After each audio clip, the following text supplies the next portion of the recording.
సుమన్ టీవీలో మీ business promotions కోసం ఈ కింది నెంబర్ను సంప్రదించగలరు.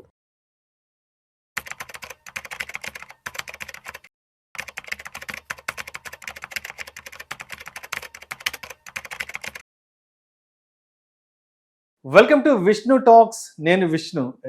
రైట్ నౌ నాతో పాటు సెబీ రిజిస్టర్డ్ రీసెర్చ్ అనలిస్ట్ బ్రహ్మచారి గారు ఉన్నారు. సార్తో మాట్లాడదాం.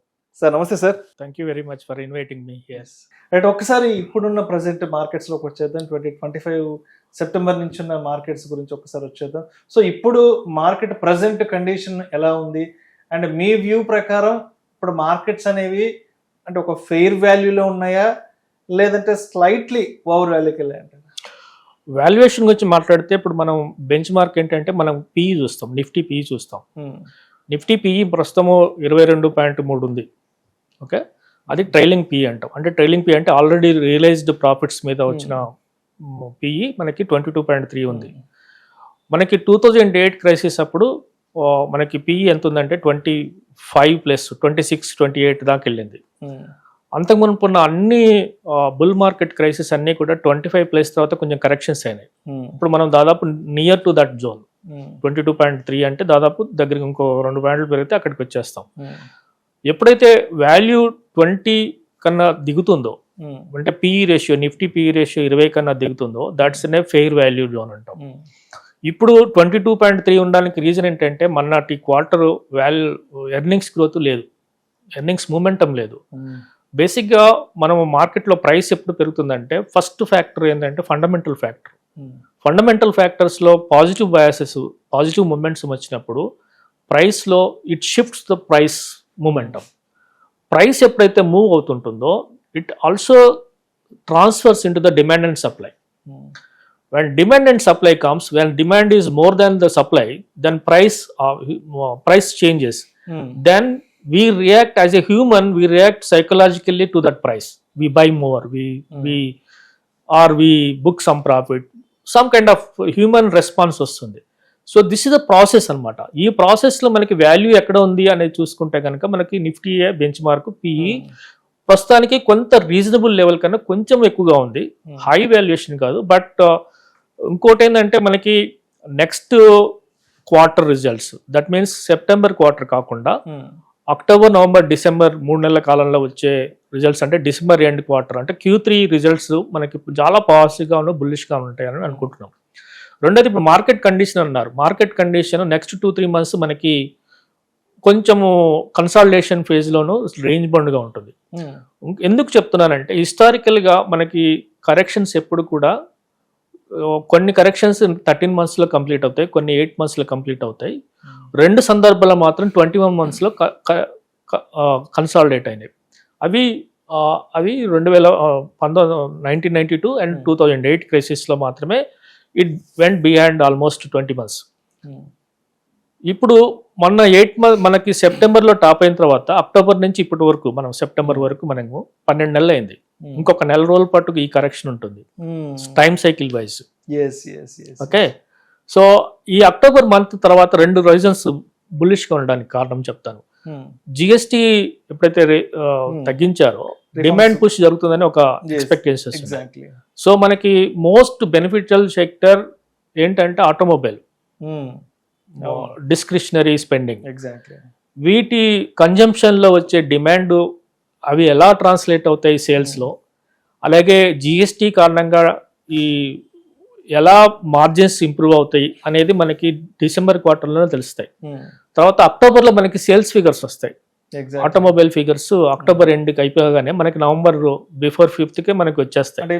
మేజర్ ఫెస్టివల్స్ రెండు కూడా అయిపోతాయి. ఎంత సేల్స్ జరిగాయి, ఎంత జరిగింది అనేది మనకి జిఎస్టీ ఫిగర్స్ లో తెలిసిపోతుంది. ఫస్ట్ వీక్ లో తెలిసిపోతుంది. ఇంకోటి ఏంటంటే జిఎస్టీ వల్ల లాస్ అవుతున్న 1.6 lakh crore ఎంతైతే ఉంటుందో అది కాస్త వాల్యూమ్ గ్రోత్ కారణంగా అది సబ్సిడీ అయిపోతుంది అని అనుకుంటున్నారు. అంటే జిఎస్టీ తగ్గినా కూడా, రెవెన్యూ తగ్గినా కూడా వాల్యూమ్ గ్రోత్ పెరగడం వల్ల తక్కువ తగ్గించిన జిఎస్టీలోనే ఎక్కువ రెవెన్యూ వస్తుందని వాల్యూమ్ గేమ్ బేసిక్గా. సో ఇవన్నీ కూడా మనకి నవంబర్ 1st వీక్ 2nd వీక్లో మనకి తెలిసిపోతాయి. బై ద టైం నవంబర్ ఎండ్కి 13 month సైకిల్ కంప్లీట్ అవుతుంది. సో మోస్ట్ ప్రాబబ్లీ నేను ఎక్స్పెక్ట్ చేసేది అంటే డిసెంబర్ నుంచి ర్యాలీ స్టార్ట్ అయ్యి ఒక బ్రేక్అవుట్ వచ్చి జనవరి నుంచి ర్యాలీ స్టార్ట్ అవుతుంది. Next leg of long bull run. So ఆ leg of bull run will sustain for 3 years. ఇది 26 అంటే 2026 జనవరి నుంచి వచ్చే ర్యాలీ మనకి ఎర్లీ 29 వరకు కంటిన్యూ అవుతుంది. మార్చ్ 29 వరకు కంటిన్యూ అవుతుంది. సో మనం ఇంత మునుపు చెప్పిన ఎగ్జాంపుల్స్ ఏంటంటే ఎప్పుడైతే మార్కెట్ కరెక్ట్ 25% కరెక్షన్ అవుతుందో అక్కడి నుంచి 100% పెరుగుతుంది అనుకుందాం.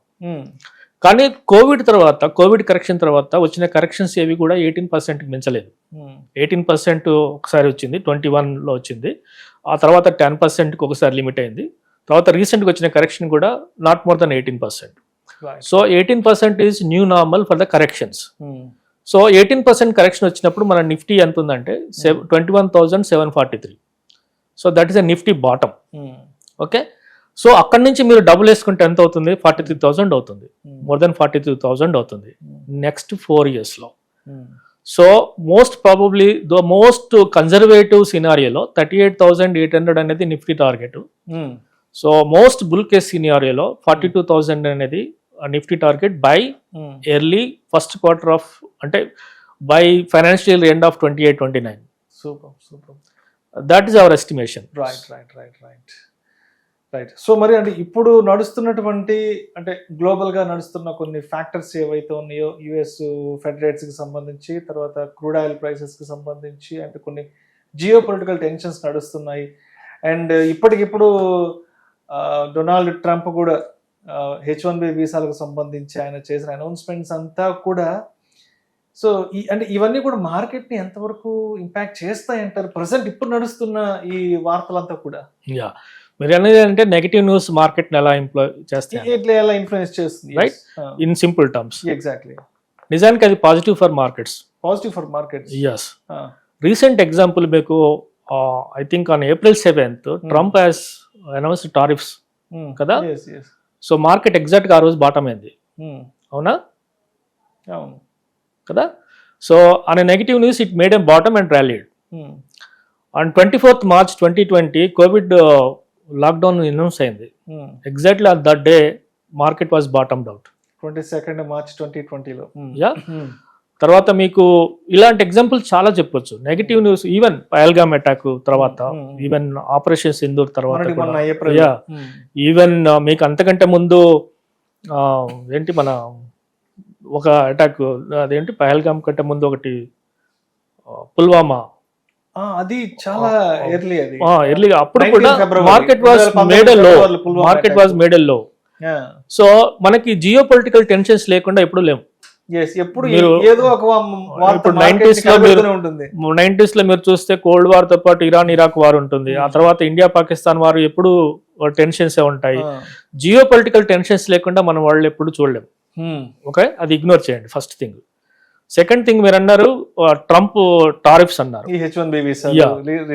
వన్ సెకండ్, టారిఫ్ విషయానికి వస్తే 50% ఈజ్ బర్డెనస్ ఫర్ అస్, సింపుల్ గా చెప్పాలంటే. దాన్ని ఎందుకంటే ఇప్పటికే టెక్స్టైల్స్ తర్వాత ఇవన్నీ కూడా కొన్ని దెబ్బతిన్నాయి. అంటే ఐ మీన్ ప్రొడక్షన్ లెవెల్స్ తగ్గుతాయి, తర్వాత ఎక్కువ ఎక్స్పోర్ట్ ఓరియంటెడ్ యూనిట్స్ మీద చాలా ఇబ్బంది పడుతున్నారు. అది ఆ ఇంపాక్ట్ ఎట్లా ఉంటుంది అనేది మనకు తెలియదు. అంటే ఎట్లా నెగోషియేషన్స్ ఆల్రెడీ స్టార్ట్ అయినాయి కనుక ఇండియా యుఎస్ మధ్య దాన్ని 50% కాస్త 25% తీసుకొస్తారా, ఇంకా ఫ్రీ ట్రేడ్ చేస్తారా అనే దాని మీద I think it depends. So that all depends between two governments, bilateral relations మీద ఉన్నాయి కనుక అది ఎక్కడో చోట అడ్జస్ట్ అవుతుంది, సో న్యూ నార్మల్ కింద వస్తుంది. మూడోది H1B వీసాకి సంబంధించి చూస్తే కనుక దెర్ ఆర్ అట్లీస్ట్ కొన్ని ఐటీ కంపెనీస్ అని కదా మొత్తం 70, I think there is data that 71 to 75% of the H1B visa are for India. Okay, so is in other way is targeting Indian companies అని అనుకోవాలి. సో అప్పుడు మనం ఏం చేస్తారంటే ఇండియన్ కంపెనీస్ బయటకు వెళ్ళే బదులు ఆన్ సైట్ కాకుండా ఆఫ్ సైట్ లోనే ఇక్కడే there will be new centres will come up, new growth centres will come up. Otherwise కొన్ని కంపెనీస్ దుబాయ్లోనో లేకపోతే one of the European company అంటే టు ఫ్రాంక్ఫర్ట్ లాంటి ప్లేసెస్లో, అంటే మధ్యలో ఉన్న యుఎస్కి మనకి మధ్యలో ఉన్న సెంటర్స్లో చాలా ఒక గ్రోత్ సెంటర్స్ ఏర్పడవచ్చు. హైదరాబాద్, బెంగళూరు, పూణే, నోయిడా, ఇవన్నీ కూడా కొన్ని కొత్త సెంటర్స్ టేకప్ అవ్వచ్చు, కొత్త ఎంప్లాయ్మెంట్ జనరేషన్ జరగవచ్చు. బయట ఎక్స్పెన్సివ్. ఇప్పుడు అంటే $1,00,000 పే చేయడం ఒక ఎంప్లాయీ మీద అనేది it's not fetching for them, margin squeeze అవుతుంది.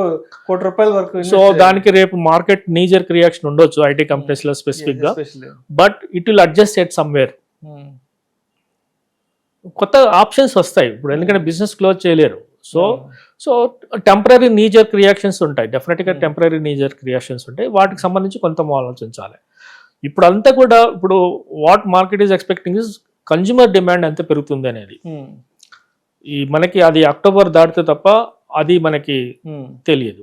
So let us wait for October, end of the October తర్వాత నవంబర్ ఫస్ట్ వీక్ లో మనకి కొన్ని క్లూస్ వస్తాయి.